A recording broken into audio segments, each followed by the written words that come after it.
امام حسین علیہ السلام نے قبلہ کائنات کے اندر یہ جتنی رونق ہے یہ میرے حسین کا صدقہ تو ہے. اگر کربلا کے میدان میں امام حسین علیہ السلام دین نہ بچاتے آج دیندار کون ہوتا؟ کربلا کے میدان میں اگر حسین اسلام نہ بچاتے تو آج مسلمان کون ہوتا؟ کربلا کے میدان میں اگر امام حسین علیہ السلام قرآن نہ بچاتے آج حافظ قرآن کون ہوتا؟ اور مجھے کہنے دو کہ لا الہ تو پڑھ لیا، اب لے مزہ تاثیر کا، لا الہ کی تہ کے نیچے خون ہے شبیر کا. لا الہ پڑھنے والوں لا الہ سے پوچھ لو، لا الہ تو بچ گیا، گھر لٹ گیا شبیر کا. سید خود تو مدینے میں اجڑ گئے. قبلہ اپنے ماننے والوں کو کبھی رسوا نہیں ہونے دیتے. یہ تو آج کرم ہے امام حسین علیہ السلام کا. جب آپ اپنے گھر جائیں نا، گھروں میں جا کر ایک طرح بہن بیٹھی ہو، بیوی بیٹھی ہو، ماں بیٹھی ہو، اور جب ان کے اندر آپ کو فرق نظر آئے نا تو منہ کیا کرو کربلا کی طرف اور کہا کرو حسین تیری عظمت پہ سلام، واہ حسین تیرے روضے پہ سلام. کہ آج ہمیں اگر ان رشتوں کی تمیز ہے تو میرے مصطفیٰ کے حسین کی وجہ سے ہے. قبلہ حسین اگر نہ شہید ہوتا تو آج گھر گھر جسید ہوتا، خدا کے گھر میں اذان نہ ہوتی، نبی کی سنت ادا نہ ہوتی، اسلام کا اور ہی رنگ ہوتا، بشر کے چہرے پہ زنگ ہوتا، افسان غم کے سناتا پھرتا، بھار ظلمت اٹھاتا پھرتا. امداد نہ کرتے اگر حسین تو اسلام ٹھوکرے کھاتا پھرتا. حسینیت زندہ باد، حسینیت زندہ باد، یزیدیت مردہ باد، حضرت سید بابا چاندی شاہ. مولوی صاحبان اپنے سینے پہ سجاتے ہیں، بہت اچھی بات ہے. داڑھی رکھنا مصطفیٰ کی سنت، شلوار ٹخنوں سے اوپر کرنا مصطفیٰ کی سنت ہے. حیرانی اس بات پہ ہوتی ہے باقی ساری سنتیں یاد رہتی ہیں. جب مصطفیٰ حسین کو چوما کرتے تھے، سونگا کرتے تھے، وہ سنت تمہیں یاد نہیں ہے کہ بلا مصطفیٰ صرف حسین کو چومتے نہیں تھے بلکہ حسین کو سونگا بھی کرتے تھے. یہاں ہر کسی نے اپنا اپنا ترجمہ کیا کہ جی حسن اور حسین سے نا مصطفیٰ کو جنت کی خوشبو آتی تھی. میں نے کہا یار یہ بات ہمیں تو سمجھ آئی نہیں. مصطفیٰ کو کیا ضرورت پڑی ہے روز روز جنت کی خوشبو سونگنے کی؟ جنت خود گزر گاہ مصطفیٰ سے خوشبو اکٹھی کرتی ہے. ہم ہیں صوفیاء والے، ہم ہیں فقیروں کے ماننے والے. ہمارے فقیروں نے ہمیں یہ درس دی ہے اگر پھول گلاب کا ہو اس کا ظاہر بھی گلاب ہوتا ہے، اس کا باطن بھی گلاب ہوتا ہے، اس کا اندر بھی گلاب ہوتا ہے، اس کا باہر بھی گلاب ہوتا ہے. ایک جملے میں بات ختم کروں کہ بلا پھول گلاب کا ہو خوشبو گلاب کی آتی ہے، پھول محمد کا ہو خوشبو محمد کی آتی ہے. آپ کی بارگاہ سے ایک مجھے بھیک ملی ہے، معرفت والی بات کرنے لگا ہوں. عام بندہ شاید اس بات کو ہضم کر نہ سکے. میرے مصطفیٰ کریم علیہ السلام تشریف فرمائے، میرے سرکار کے سامنے بیٹھی ہیں میری جان کی ملکہ، میری آقا زادی مخدومہ کونین سیدہ فاطمۃ الزہرا صلوات اللہ تعالی علیہا وسلام اللہ علیہا کثیرن کثیرن کثیرا. سرکار نے فرمایا بیٹی زہرا یہ جو جنت کی حور ہے نا، جنت کی حور، جنت کی ہر حور کے ماتھے پہ لکھا ہوا ہے اللہ، اس کے دائیں گال پہ لکھا ہوا محمد صلی اللہ علیہ وآلہ وسلم، اس کے بائیں گال پہ لکھا ہوا ہے علی، اور حور کی ٹھوڑی پہ لکھا ہوا ہے حسن. سیدہ کائنات عرض کرتی ہیں بابا اللہ کا نام بھی آ گیا، آپ کا نام بھی آ گیا، شوہر نامدار کا نام بھی آ گیا، حسن کا نام بھی آ گیا، آقا کیا حسین کا نام نہیں ہے؟ سرکار فرماتے ہیں بیٹی زہرا جنت کی ہر حور کی شہرگ پہ حسین کا نام لکھا ہوا، ہر حور کی شہرگ پہ. اس لیے صوفیاء فرماتے ہیں حیات کی بقا کا دوسرا نام حسین ہے. پوری دنیا میں جو جس کو مانتا ہے، جو جس کو مانتا ہے، اللہ کرے وہ قیامت کے دن اس کے ساتھ تھے. یہاں مناظروں کی ضرورت نہیں ہے، بحثوں کی ضرورت نہیں ہے. بحث، گالی، گالم گلوچ، تفرقہ وہاں ہوتا ہے جہاں پہ دلیل نہ ہو. اور جو علی کا ماننے والا ہوتا ہے وہ کبھی ایسا ہو نہیں سکتا کہ اس کے پاس علم نہ. پوری دنیا میں جو جس کو مانتا ہے اس کو اپنا عقیدہ مبارک ہو. کہ بلے پوری دنیا میں نا جو جس چیز کے گرد گھومتا ہے، جس نے کلمہ پڑھ لیا لا الہ الا اللہ محمد رسول اللہ، اب اس کی ایک حدود ہے، ایک باؤنڈری ہے، اسے 4 چیزوں کے گرد گھومنا ہے: اللہ، رسول، اہل بیت اور صحابہ. جس نے کلمہ پڑھ لیا اب اسے ان 4 چیزوں کے گرد گھومنا ہے: اللہ، رسول، اہل بیت اور صحابہ، یہ پاکستان کے اندر جتنی فرقہ واریت اس عروج پہ ہے. اگر آپ چاہتے ہیں یہ فرقہ واریت ختم ہو، آپ کے پاس ایک ہی سٹیج ہے، ایک ہی پلیٹ فارم ہے، یہ سارے مولویوں کو ایک جگہ پہ اکٹھا کریں. میرے پاس صرف اس سے بڑا تھرمامیٹر کوئی نہیں ہے. اللہ، رسول، اہل بیت اور صحابہ.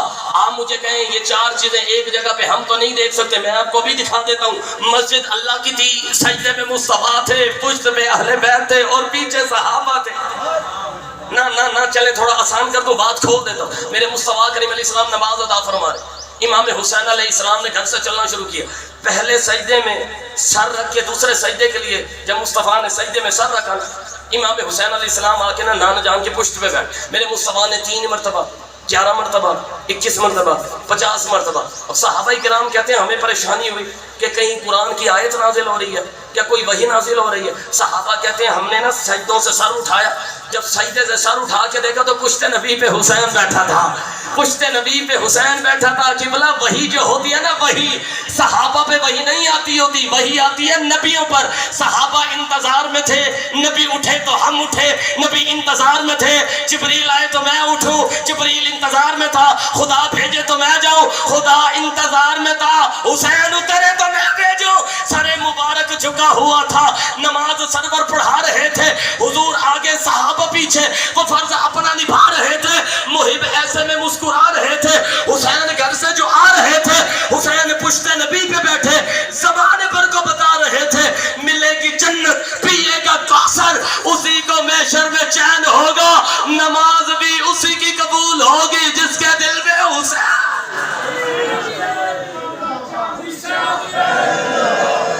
یہ تو کوئی پوچھے جس نے 6 مہینے کا لی اصغر دیا.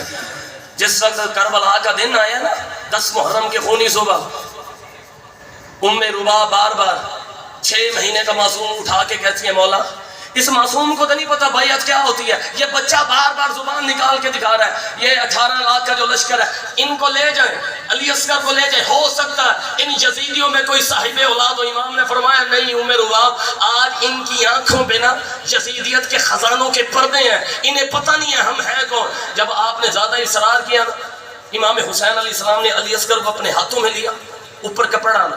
کربلا کے میدان میں، کربلا میں آ کے نا امام حسین علیہ السلام نے نا علی اصغر کو دکھایا. امام حسین علیہ السلام نے یزیدیوں سے پانی نہیں مانگا. یہاں ممبروں سے پڑھا جاتا ہے، امام نے فرمایا 2 گھونٹ پانی کے دے دو. کائنات جس کے اشارے کے منتظر ہو، حسین کو کیا ضرورت پڑی ہے ان یزیدیوں سے پانی مانگتے. امام حسین علیہ السلام نے حجت تمام کی تھی. امام نے اپنی اس ام رباب کے لیے اس بچے کو کربلا میں لا کر ان یزیدیوں کو دکھانا تھا، تاکہ قیامت تک یزیدی یہ نہ کہتے مولا کوئی 6 مہینے کا سامنے نہیں آیا تھا. جب حضرت امام حسین علیہ السلام نے کہا نا، پانی کا سوال نہیں کیا تھا. ادھر سے حرملہ کو حکم ہوا کہ تیر چلا. جب لفظ آئے نا تیر چلا، خدا کی قسم حرملہ نے وہاں سے کھڑے ہو کر جب تیر مارا نا، علی اصغر کے حق کو کراس کرتا ہوا امام حسین علیہ السلام کے بازو میں لگا. وہ جو تیر تھا وہ 3 منہ والا تھا، اس کا وزن اتنا تھا، اگر امام حسین علیہ السلام علی اصغر کو کس کے نہ پکڑتے تو جہاں وہ تیر جاتا علی اصغر نے وہیں جانا. امام حسین علیہ السلام نے مضبوطی سے علی اصغر کو پکڑا. اور یہاں سے ممبروں سے لوگ کہتے ہیں تیر اوپر کی طرف کھینچنا. اگر تیر اوپر کی طرف کھینچے نا قبلہ، اگر اوپر کی طرف کھینچتے تو علی اصغر نے 2 حصوں میں تقسیم ہو جانا تھا. امام حسین نے پیچھے کی طرف تیر کھینچا اور ایک خون کا فوارہ نکلا. امام نے عرش کی طرف خون پھینک کے کہا مولا اب راضی ہے. آسمان سے آواز آتی ہے حسین ایسا نہ کر ورنہ قیامت تک کے لیے کبھی رحمت کی بارش نہیں ہوگی. امام حسین نے وہ خون ہاتھوں پہ لیا اور آپ نے زمین پہ پھینک دیا. زمین بلبلا اٹھی، زمین کہنے لگی حسین ایسے نہ کر ورنہ قیامت تک کے لیے کبھی کوئی سبزہ زمین سے نہیں اگے گا. امام حسین نے معصوم کا خون اپنے چہرے پہ مل کے کہا مولا حسین تیری رضا پہ راضی ہے، اب تو بتا تو بھی حسین پہ راضی ہے کہ نہیں ہے. آواز پروردگار آتی ہے، اس نوازے پر محمد مصطفیٰ کو ناز ہے، اس بیٹے پر مولا علی المرتضیٰ کو ناز ہے. وہ سجدے اوروں نے کیے پر اس کا عجب ناز ہے، حسین نے وہ سجدہ کیا جس پہ خود خدا کو ناز ہے. لوٹا ہوا قافلہ دربار دمشق کی طرف جانے لگا نا کہ بلا سیدوں کے ساتھ بڑے بڑے لوگوں نے دلوں میں دشمنیاں رکھی ہوئی تھی. کوئی اٹھا کے پردہ دار بیویوں کو پتھر مارتا، کوئی کیا مارتا. کسی کے ہاتھ میں کچھ نہ آتا تو وہ گرم ریت کی مٹی بھر لیتے اور سجدہ ذاتیوں پہ مارنا شروع کر دیتے. اب جب دربار دمشق کے قریب پہنچنے لگا تو ایک بوڑھی عورت اوپر ٹھہری تھی، اس نے نا سیدہ زینب پاک کو جب دیکھا نا آپ اونٹ پہ بیٹھی ہوئی، اس نے کچھ چادریں بھیجوائی، کچھ کپڑے بھیجوائے. وہ عورت نے آ کے کہا بی بی یہ اوپر ایک بزرگ عورت ٹھہری ہے، یہ اس نے آپ کے لیے چادریں بھیجوائی ہیں. سیدہ زینب پاک نے کہا ایسے ماحول میں جہاں سے لوگ ہمیں پتھر مار رہے ہیں، ہمیں پہچان نہیں رہے کہ ہم مصطفیٰ کی اولاد ہیں، مصطفیٰ کی شہزادی ہیں، اس عالم میں کون ہے جس نے ہمارے ساتھ نیکی کیا اور چادریں بھجوائی؟ سیدہ زینب پاک نے تقاضا کیا اس بزرگ عورت کو بلاؤ. وہ بزرگ عورت آئی. سیدہ زینب پاک نے فرمایا بی بی میں تجھے جانتی نہیں ہوں، پر یہ بتا کہ تو نے کیا سمجھ کر ہمارے ساتھ نیکی کی ہے؟ لوگ تو یہاں میں جان نہیں رہے، پہچان نہیں رہے. اب وہ سنیے گا بڑھیا کے جملے اور اپنے دل کو ذرا کنٹرول کیجئے گا. وہ بڑھیا کہنے لگی بیٹا مجھے اور تو کچھ نہیں پتا، میں ایک یہودی کی بیٹی تھی، میں نے مدینے میں سیدہ زہرا پاک کے ہاتھ پہ اسلام قبول کیا تھا. جب میں نے اسلام قبول کر لیا میرے باپ نے مجھے گھر سے نکال دیا.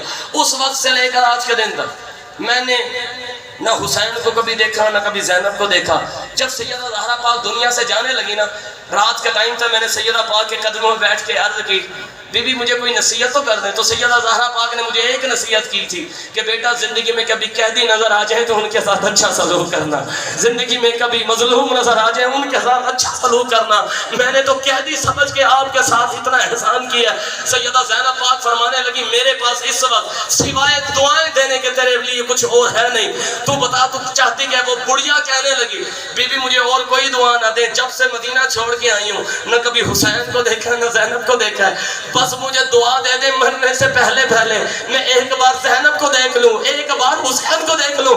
سیدہ زینب نے اپنا پردہ ہٹایا، پردہ ہٹا کر کہنے لگی بی بی وہ زینب میں ہوں، وہ سر جو نوکے نیزہ پہ قرآن کی تلاوت کر رہا ہے میرے بھائی حسین کا سر ہے. کربلا میں اتنا ظلم ہوا اور وہ جو اعتراض کرتے ہیں قبلہ میں نے پڑھنا نہیں تھا لیکن میں یہاں پہ حدیث پاک پڑھتا ہوں، جو ہمارے دوستوں کے ذہن میں ایک وسوسہ ہے یار کربلا والوں کی یاد میں رونا نہیں چاہیے. سنیے جب 3 شعبان المعظم کو امام حسین علیہ السلام اس دنیا میں آئے نا تو فوراً جبریل بھی ساتھ آئے. وہ سرکار کی آنکھوں میں آنسو. جبریل نے آ کے عرض کی آقا یہ جو آپ کا بیٹا پیدا ہوا ہے نا کربلا کے میدان میں 61 ہجری کو آپ کے کلمہ پڑھنے والے آپ کی امتی اس کی جان کے دشمن بن جائیں گے. اور جبریل نے نا سرکار کو سرزمین کربلا کی مٹی لا دی، آقا یہ رکھ لیں، جس دن یہ مٹی خون میں بدل جائے سمجھیے گا میرا حسین شہید ہو گیا. ام المؤمنین ام سلمہ رضی اللہ تعالی عنہ وہ جب سرکار کے حجرے میں داخل ہوئی نا انہوں نے سرکار کو روتے دیکھا تو سرکار نے ساری بات بتا دی اور سرکار نے وہ جو مٹی تھی وہ صرف ام سلمہ کو دی. اب سوال یہ پیدا ہوتا ہے سرکار کی 11 بیویاں لیکن سرکار نے وہ مٹی صرف ام سلمہ کو دی، کیوں؟ مین وجہ اس کی یہ تھی سرکار کی نگاہ دیکھ رہی تھی کربلا کا جب مارکا ہوگا اس وقت میری ایک بیوی زندہ ہوتی ہے ام سلمہ، اس لیے مصطفیٰ نے ام المومنین ام سلمہ کو وہ مٹی دے دی. اب ام سلمہ کہتی ہیں میرے لفظ نہیں ہے حدیث پاک کے حوالے میرے پاس موجود ہے. ام سلمہ کہتی ہیں 10 محرم کا دن تھا، میں سوئی ہوئی تھی، میں نے خواب دیکھا سرکار جو ہے نا کربلا کے میدان میں سرکار کے سر پہ امامہ مبارک نہیں ہے، سر میں سرکار کے ریت ہے، داڑھی میں ریت گرد لگی ہوئی ہے، سرکار کے ہاتھ میں خون کی بوتل ہے، چھوٹی سی شیشی ہے. ام سلمہ عرض کرتی ہیں آقا یہ آپ نے اپنی کیا حالت بنا رکھی ہے؟ سرکار فرماتے ہیں ام سلمہ ابھی مقتل حسین سے آ رہا ہوں، میرے حسین کو کربلا میں شہید کر دیا گیا، سارا دن میں حسین اور حسین کے ساتھیوں کا خون جمع کرتا رہا. ام سلمہ کہتی ہیں میں فوراً اٹھی، میں نے جا کر اس شیشی کو چیک کیا، میں نے دیکھا کہ وہ جو مٹی تھی وہ خون میں بدل چکی تھی. میں نے جا کر مدینے کی گلیوں میں اعلان کیا او مدینے والوں مصطفیٰ کا حسین شہید ہو گیا، مصطفیٰ کے حسین کو شہید کر دیا گیا. میں ایک دعا دینے لگا ہوں، اللہ کرے اس دعا پہ سارے آمین کہیں. یا اللہ جو غم حسین میں روتا ہے، جس کی اولاد غم حسین میں روتی ہیں، چاندی شاہ سرکار مرتے کلندر کے قدموں میں کھڑا ہو کے دعا دینے لگا مولا جو مصطفیٰ کی اولاد کے غم میں روتا ہے کبھی اس بندے کو اپنی اولاد کا رونا نہ دکھانا. مولا تیری پاک بارگاہ میں دعا ہے آج ہم مصطفیٰ کی اولاد کے لیے آنسو بہا رہے ہیں، جب کل قیامت کا دن ہو مصطفیٰ ہم سے خود فرمائے اور میری مصطفیٰ کی اولاد کے لیے رونے والوں جاؤ آج جنت تمہارا انتظار کر رہی ہے. مولا جب تک زندہ رکھ تو حسین حسین کرتے رہے. آج اس پاک جگہ پہ بیٹھ کے وعدہ کر رہے ہیں مولا تو تیری بارگاہ میں وعدہ کرتے ہیں آج کے بعد جیئیں گے بھی حسین کے ساتھ، مریں گے بھی حسین